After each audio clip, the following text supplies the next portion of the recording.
Camila, halika na.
Buntis ang babae.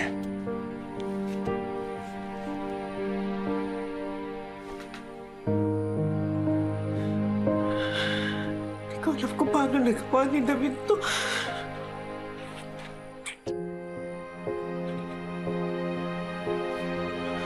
Ang bata pa nila.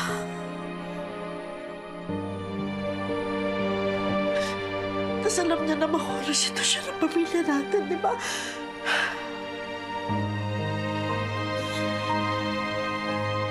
Hindi ko na alam, Marites. Hindi niya alam kung gaano kahirap ang bumuhay ng pamilya. Hindi na talaga natapos yung pagdadala niyo ng problema dito sa pamahay ko.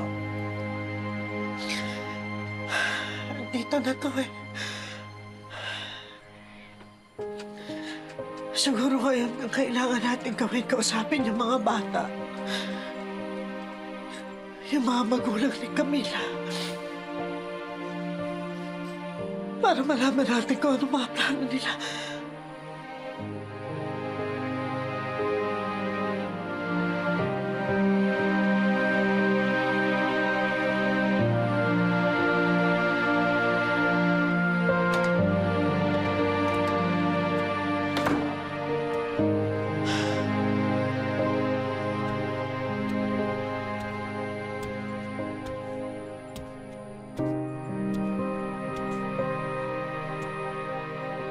Santino, dito ka lang muna matutulog sa sala, sa. Bakit po, Nay? Basta. Tess, ano bang nangyayari? Bakit galit si Rigor? At bakit matutulog yung babaeng nandito? Huwag na muna ngayon, Tinday.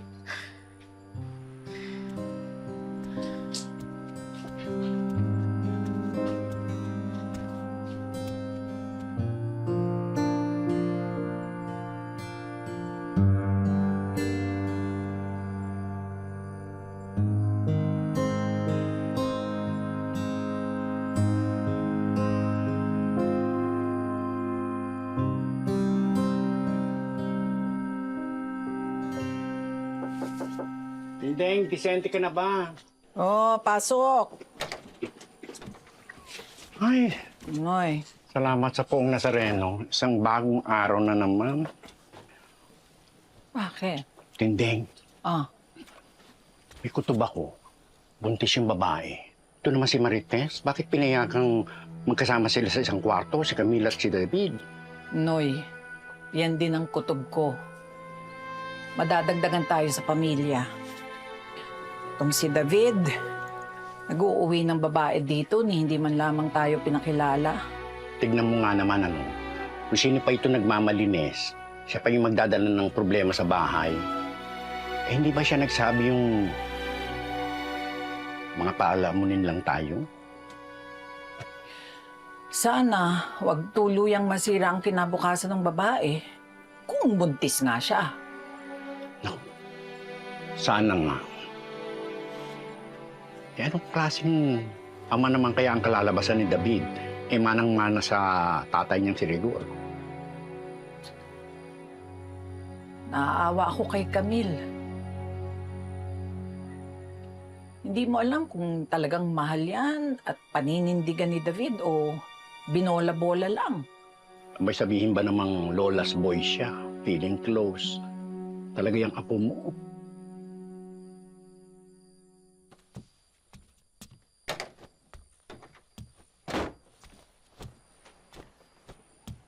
Ayos ah. Pati kaman ko yung tanggol, kinuha mo ah. Bakit? Di na siya umuwi dito. Tibay mo rin eh, no? Pinopormahan mo lang dati yan, tapos ngayon inuwi mo na dito. Bakit? Kaya mo na mabayan? Santino, tumahimik ka ha? Wala kang alam. Nagmamalinis ka pa noon. Na parang wala kang problemang pinapasok dito sa bahay. Tapos ngayon nagdagdag ka pa ng tao dito. Kung makapagsalta ka kay Tanggol, parang ang bait-bait mo eh, no? Pag nagtagal lang syota mo dito, malalaman niya rin yung tunay na ugali mo. Hindi ka maitigan, ha? Bakit? Ha? Natakot ka bang malaman niya yung tunay na ugali mo? Bakit? Susuntukin mo ako? Bakit? Ha? Kaibigan?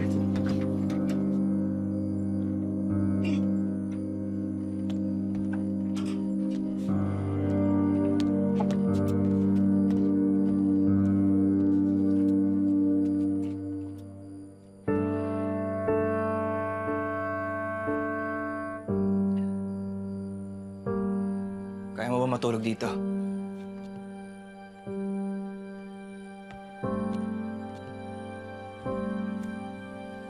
Oo naman. Di ba pinili kita? Kaya ko. Kakayanin. Kaya lang, kailangan ko patunayan kay Papa na tama yung pagpili ko sa'yo eh.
Nay.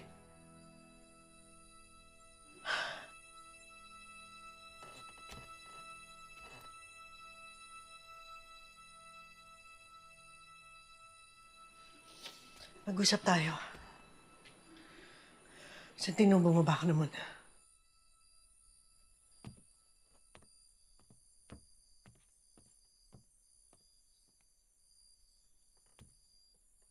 Ano itong pinasok mo?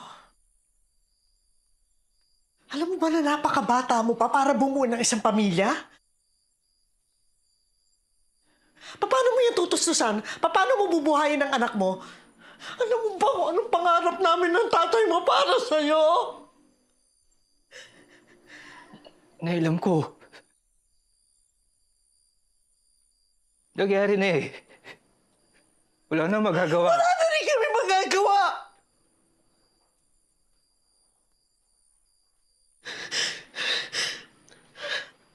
David, ano? Isip mo muna ang kinabukasan mo. Bago ka nagpadala sa kapusukan mo.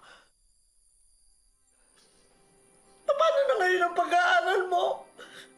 Alam mo ba nagtatrabaho kami araw at gabi para matustusan ang pag-aaral mo, para makatapos ka ng kolehiyo, tapos ito igaganti mo sa lahat ng sakripisyo namin? Nay, sorry. Sorry. Sorry. Nakausap niya na ba yung mga magulang ni Camille?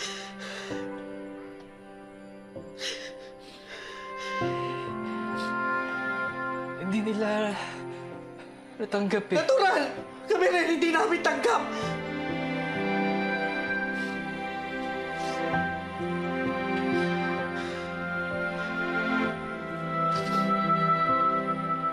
Kakausapin namin sila ng tatay mo.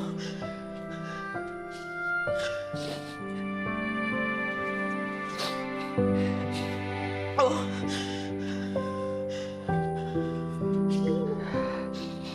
Ano na plano mo ngayon?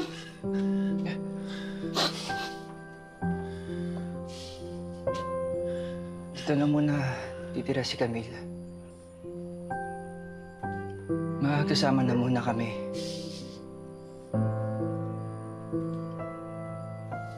Titignan muna ako sa pag-aaral ko. Maghanap ako ng trabaho, Nay. Agap. Mapanganak yung bata.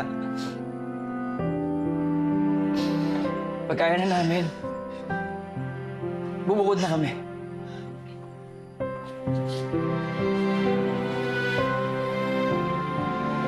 Anak, pinalaki ka namin na maayos.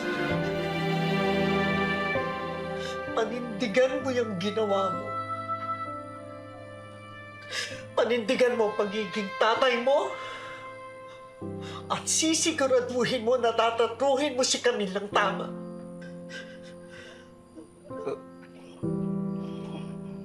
Opo, Nay.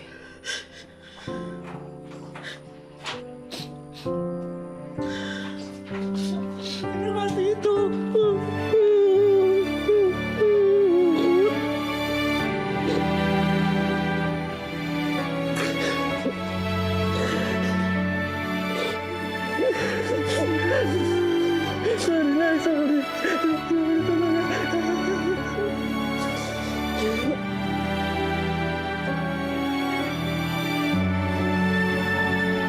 Anak, sige na.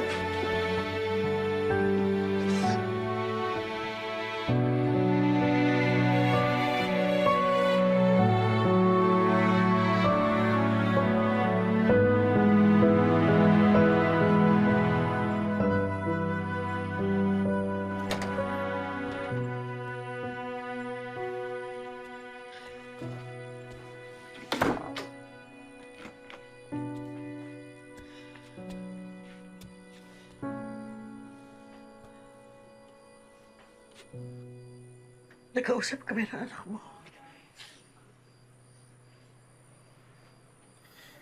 Anong sabi niya? Tigil daw muna siya ng pag-aaral. Maghahanap siya ng trabaho para matustusan niya yung gastusin ng mag-ina niya. Yun ang plano niya.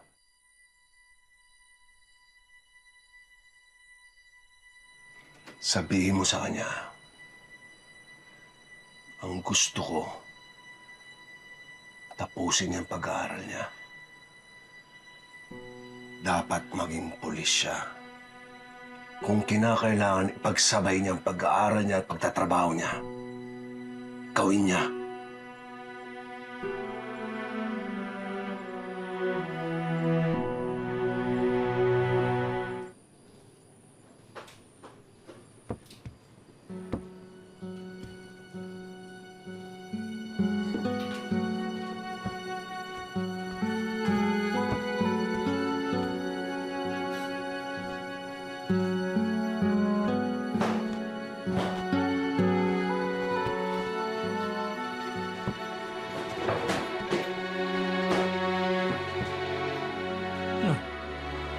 Nagdadabog ka, ha?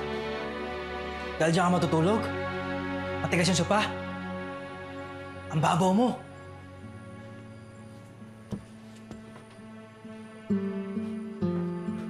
Problema mo, ha?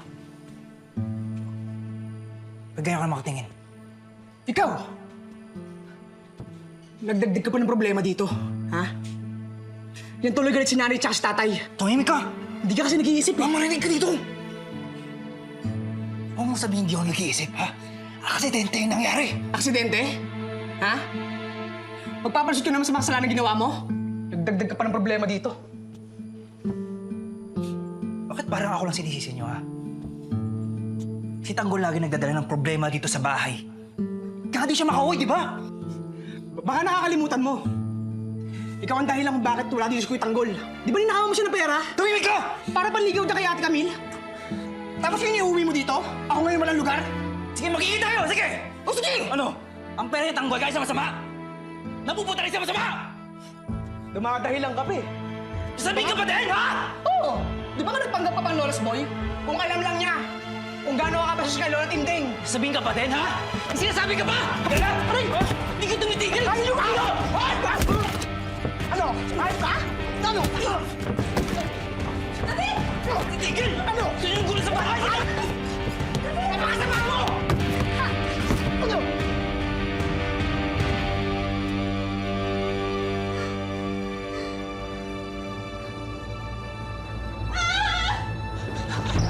Camille! Camille, hinudugo ka! Sorry! Nay! Nay! Nay! Nay! Camille! Dali na ako sa hospital, bilis! Dali na! Halika na! Halika na! Tumawag kayo, ambulansya! Tulong!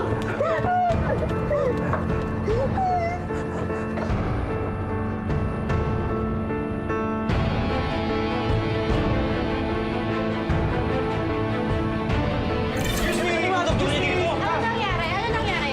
Ano nangyari? Buti siya eh! Dito po Tinugo tayo. siya! Dito. Kami na po ba? bahala. Patulong Dito po naman tayo. ako! Camille! Dito po tayo. Pasok po, pasok. Ay! Dito po muna tayo, sir. Kami na po bahala dito. Kami na po bahala, sir. Ano ba kasi nangyari? Bakit mo na nahulog si Camille?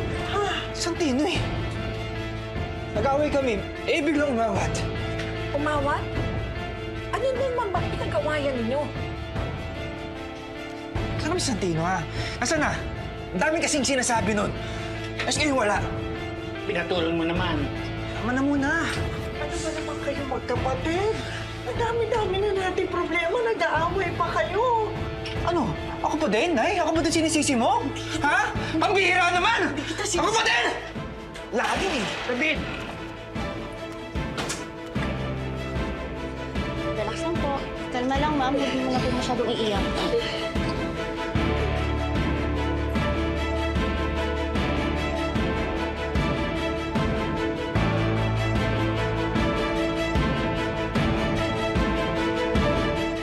Excuse me. Teka na. Kayo po ba ang pamilya ng pasyente? Oo. Sa ngayon po, tumigil na pong pagdurugo ng pasyente. Kailangan po niyang mapa-ultrasound agad para po ma-check ang baby. Padadaanin naman po sa swero ang papakapit ng bata. Sige, Dok. Kailangan po niya ng complete bed rest para po ma-monitor at masiguro po na hindi na po mauulit po ang pagdurugo niya. Kailangan po niyang i-confine sa ospital. Sige, Dok. Kahit na ano ho, para maging ligtas lang yung pasyente namin. Salamat ho. Sige po, thank you po. Excuse me.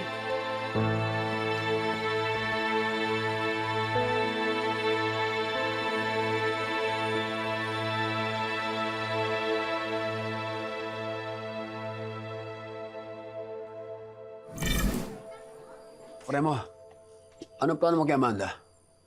Papatayin na ba natin? Hindi. Gagamitin natin siya para makaganti tayo kay Augustus. At alam ko at sigurado ako na hindi titigil si Augustus hanggat hindi nababawi si Amanda. Tama. At ipapatubos natin si Amanda ng 3 beses doon sa perang hingi natin sa kanya. Supremo, ngayon makakaganti ka na sa lahat ng ginawa nila sa'yo. Magsisimula pa lang akong gumanti sa kanila.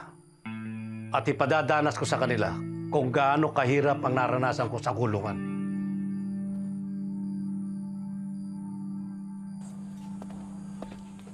Ben, Siya nga pala, Supremo, sina Tanggol. Sila yung tumulong sa atin kanina kaya nakaligtas tayo. Nakita ko na sila. Oo Ben. Nakabangga na namin siya dati. Doon sa may simbahan. Maraming salamat sa tulong niyo kanina. Wala ko yun. Mabuti na lang na doon kami. At sakto naghahanap kami ng trabaho. Kung tutusin, malaking utang na loob namin sa inyo. Iligtas ninyo ang buhay namin. Kabawi rin kami sa inyo, Tanggol. Wala yun, Lucio. Huwag mo nang isipin yun. Kailangan tayong magdoble ingat. At sinusiguro ko, hinahanap pa rin tayo ng mga nakalaban natin kanina. Ibig sabihin, hindi tayo maaaring makauwi ngayong gabi. Tama. Supremo, ano palang plano mo kay Amanda?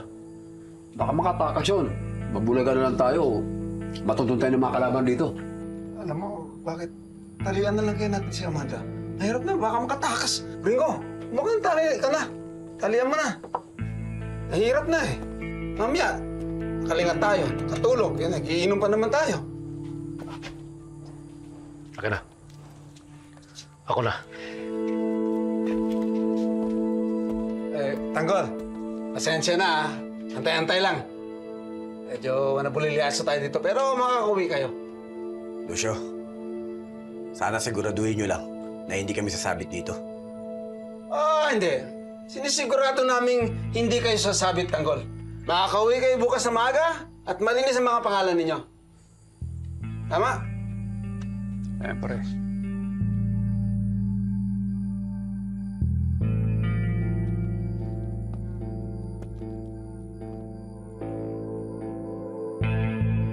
Naawa ako sa iyo, Amanda.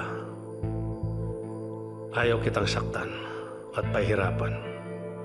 Pero hindi rin maaari magtiwala ako sa iyo agad. Dahil minsan mo na akong sinaktan at pinahamak. Pero hindi ko rin maitatanggi sa puso ko na mahal pa rin kita. Hanggang ngayon.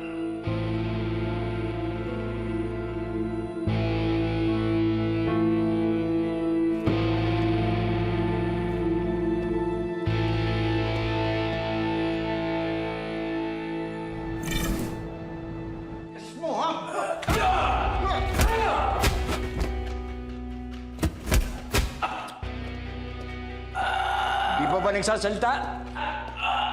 Masyadong matigas eh. Pinalalambot ko nga, boss eh. Ayaw mo magsalita, ha? Malalaman ko rin ang lokasyon ni Primo. Ang tanong, sinong gusto mo unahin ko? Si Primo o ang pamilya mo? Huwag ang pamilya ko. Ang gusto ng pamilya ko. Ang pamilya ko! Wala mangyayari sa pamilya mo kung magsasalita ka! Nasaan si Primo? Sa lumang bahay kaya po. Sa Santo Cristobal, doon kami nagtatago. Doon ang punta namin. Ang pamilya ko. Ay, kuya mo mo. Ang pamilya ko. Ang pamilya.